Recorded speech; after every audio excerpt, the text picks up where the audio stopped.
సృష్టిలో గణపతి విశిష్ట దైవం. గణపతి రకరకాల రూపాలలో రకరకాల పద్ధతుల్లో మనకి కనిపిస్తూ ఉంటాడు. గణపతి షోడశ కళాపూర్ణుడు. గణపతిని మనం 16 తత్వాలుగా పెద్దలు వివరిస్తారు.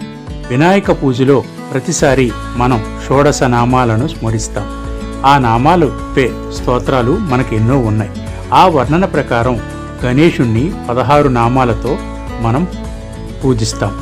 ఆ 16 నామాలు తెలుసుకొని రోజు వాటిని స్మరిస్తే, ముఖ్యంగా ఈ భాద్రపద మాసంలో స్మరిస్తే మనకు అష్టైశ్వర్యాలు సిద్ధిస్తాయి. ఆ గణేశుడి నామాలను ఒక్కసారి మనం తలుచుకుందాం.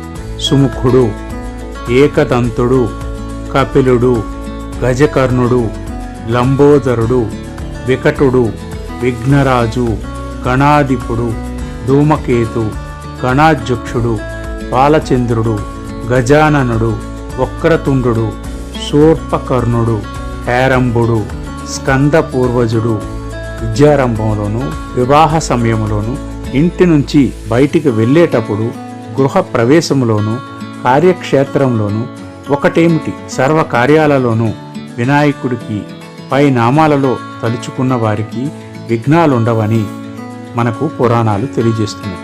విఘ్నాలు అనేక రకాలుగా ఉంటాయి. ఒక్కో సమస్యకు ఒక్కో గణేశ రూపాన్ని ఆరాధించడం మనకి సాంప్రదాయంగా వస్తుంది. ఈ 16 నామాలే కాకుండా ఆగమ శాస్త్రాల్లో 16 గణేశ రూపాలు కూడా కనిపిస్తాయి.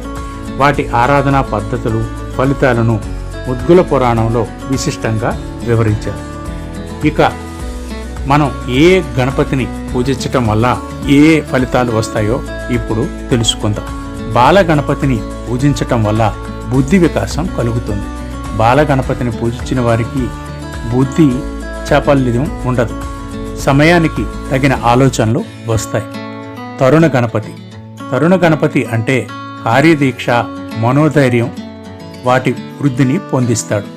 ఈ తరుణ గణపతిని పూజించిన వారికి అసలు ఎప్పుడు ఆలోచనలు అనేవి బ్రేక్ కావు.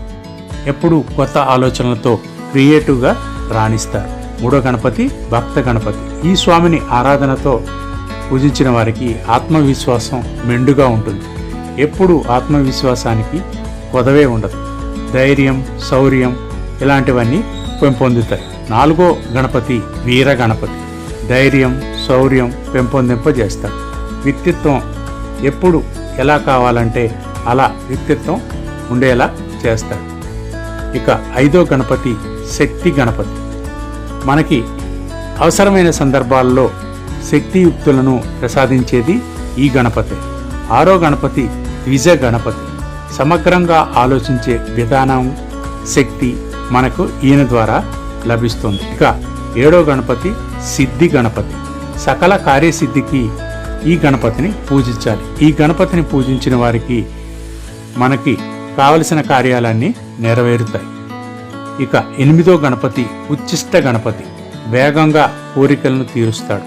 ఈ రూపంలో ఉండే స్వామిని మనం కొలిస్తే ఎలాంటి కోరికలైనా వేగంగా తీరుతాయి.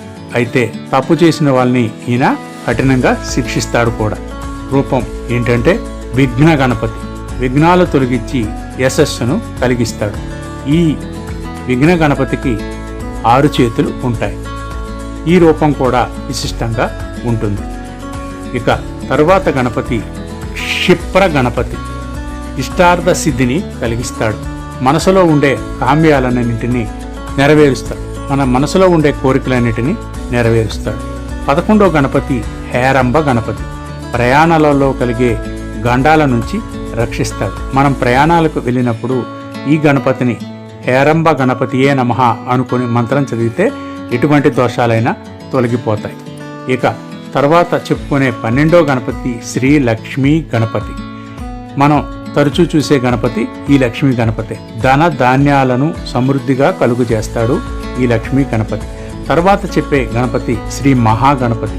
సంకష్టాలను, గ్రహ బాధల నుంచి తొలగిస్తాడు ఈ మహాగణపతి. తర్వాత చెప్పుకోదగిన గణపతి 14వ గణపతి విజయ గణపతి. సర్వత్రా విజయం అందించేవాడు ఈ విజయ గణపతి. తర్వాత మనం చెప్పుకోదగిన గణపతి 15వ గణపతి నృత్త గణపతి. సంతృప్తి, మనశ్శాంతిని స్వామి ఆరాధన వల్ల లభిస్తాయి. స్వామిని ఆరాధించిన వారికి సంతృప్తి కలుగుతుంది, మనశ్శాంతి ఉంటుంది. ఇక చిట్ట చివరిగా మనం చెప్పుకోదగ్గ గణపతి ఊర్ధ్వ గణపతి. బాధల నుంచి విముక్తి ప్రసాదించటం ఈ స్వామి ప్రత్యేకత. ఇలా ఈ 16 గణపతుల్ని ఆరాధించటం వల్ల మనకి అష్టైశ్వర్యాలు, సకల సంపదలు చేకూరుతాయి. ఈ స్వామిని ఎలా ఆరాధించటం సర్వశ్రేష్ఠ.